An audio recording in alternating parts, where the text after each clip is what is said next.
Hello and welcome to the Cammy C Show. Today I'm going to be telling you why Cobra Kai is my favourite programme. I might accidentally let out a few spoilers, so if you've not seen Season 3, get yourself out of here. Now I was thinking about doing, a review of Season 3, or I was even in the process of making a Hawk Season 3 transformation. He has his little character development, but just thought I'd set the camera up and just waffle about why I like the show so much, It's the kind of videos I like to make, just waffling. Did it with Ryan Garcia, waffling about the fight the other week. So yeah, let's get straight into it. Cobra Kai is my favourite TV show, possibly, of all time. Growing up, massively into the Karate Kid films, and I went and did, even though it's a completely different thing, I went and did a bit of Taekwondo after watching them. But yeah, I'm just absolutely fascinated with the films. And then a couple of years ago, they come back. Same, it's Daniel LaRusso, Johnny Lawrence now. I was like, bloody hell. And you get all these characters, and the programme just makes you care about every character. Like, all the main ones, let's say. There's so many big characters, and every one of the stories, it's like they all get time to shine. And it's absolutely brilliant. I'm going to go through Season 3. Now, I'll give you a little review actually here. Now, we see Season 3 starts off, Johnny is drinking all the time because Miguel's obviously fighting for his life right now. Daniel LaRusso is equally struggling because Robbie started the fight and his car dealership isn't doing very well because of it.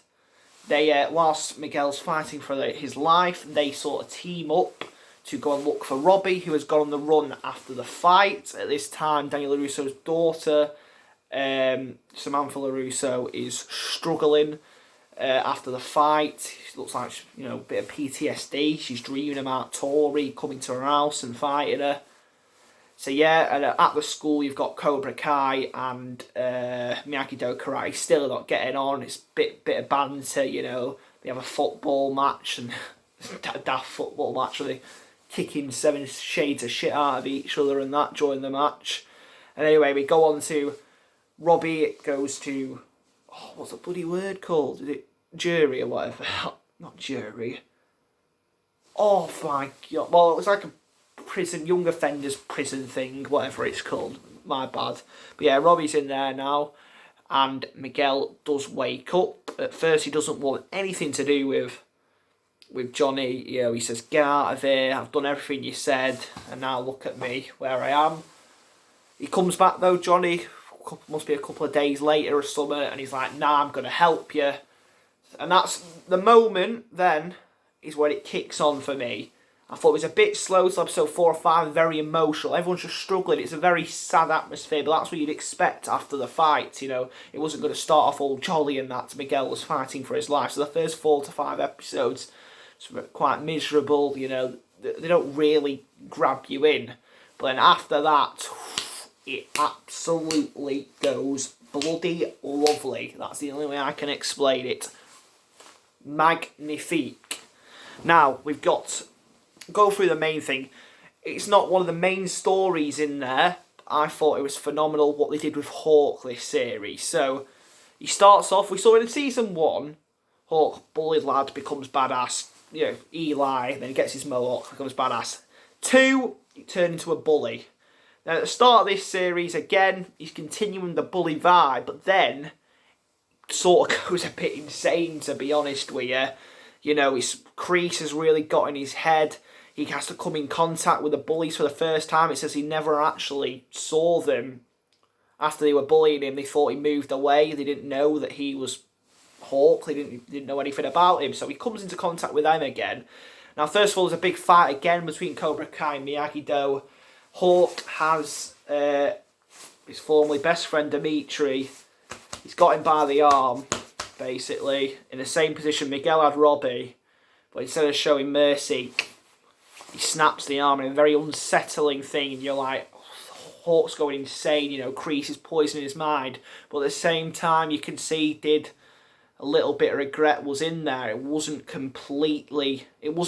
like he showed no mercy. Well, he didn't show any mercy because he did it, but you could see it had a little effect on him, a little bit of regret there.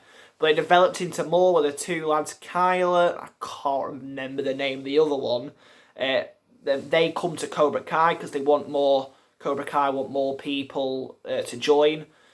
So yeah, Hawk says, I want to take him on his first day. One of the bullies takes his top off, gets the tattoos out, and he basically kills him. Kills the lad, basically.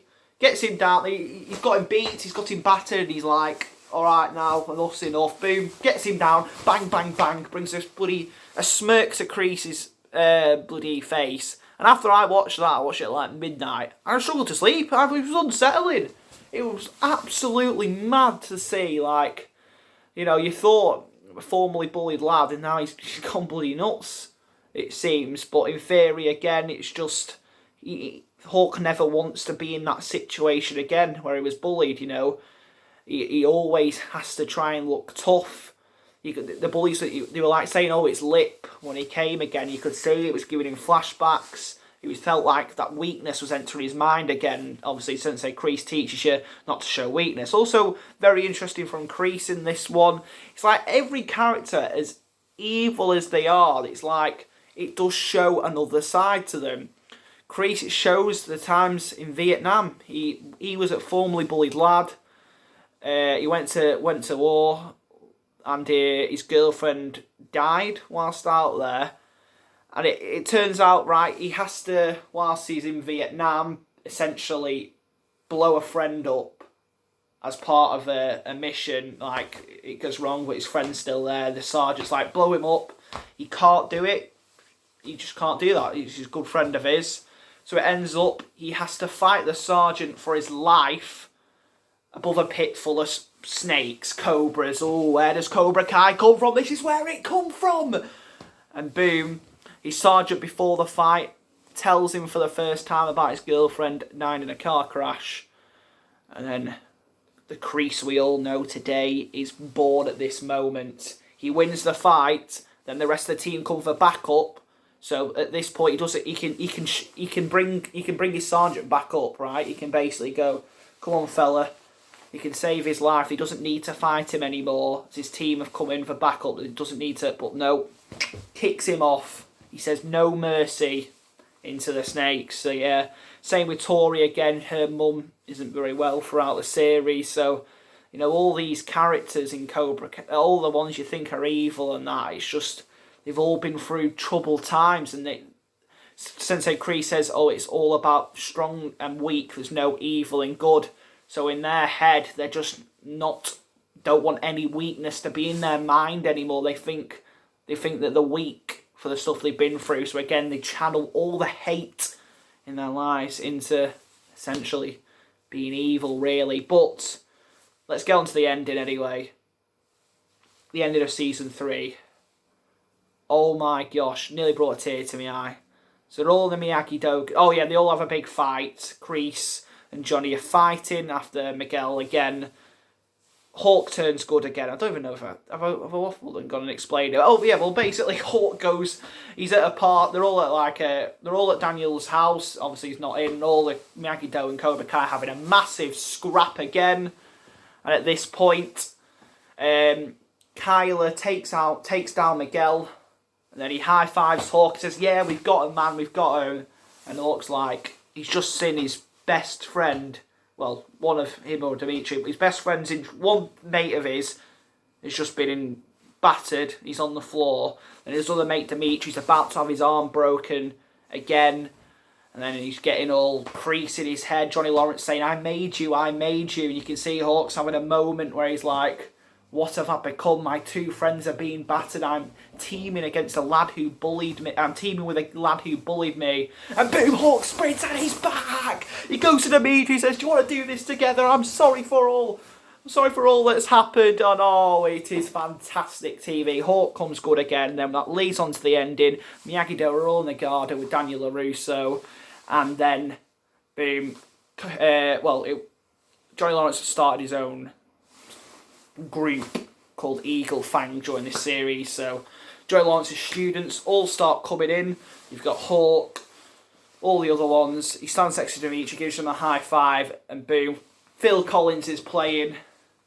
Johnny Lawrence stands next to Daniel LaRusso. The two dojos are combined. In Season 4, they have to team up and they have to beat Cobra Kai in the Old Valley. And if they do, then Cobra Kai are out of here. Fantastic end.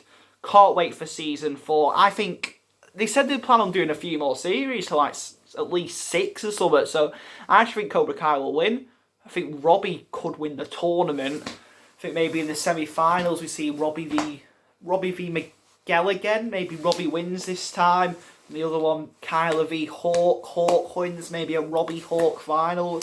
Robbie gets the job done. I'm not sure. But it'd be very interesting to see characters like Hawk and Miguel get instructions off Daniel LaRusso. Anyway, I can't wait. It's sort of turned into a review rather than just be telling you how good it is. But yeah, hope you enjoyed the video. It's just me waffling. If you didn't, you did. If you're new, subscribe, like the channel, leave a like. Have a good one.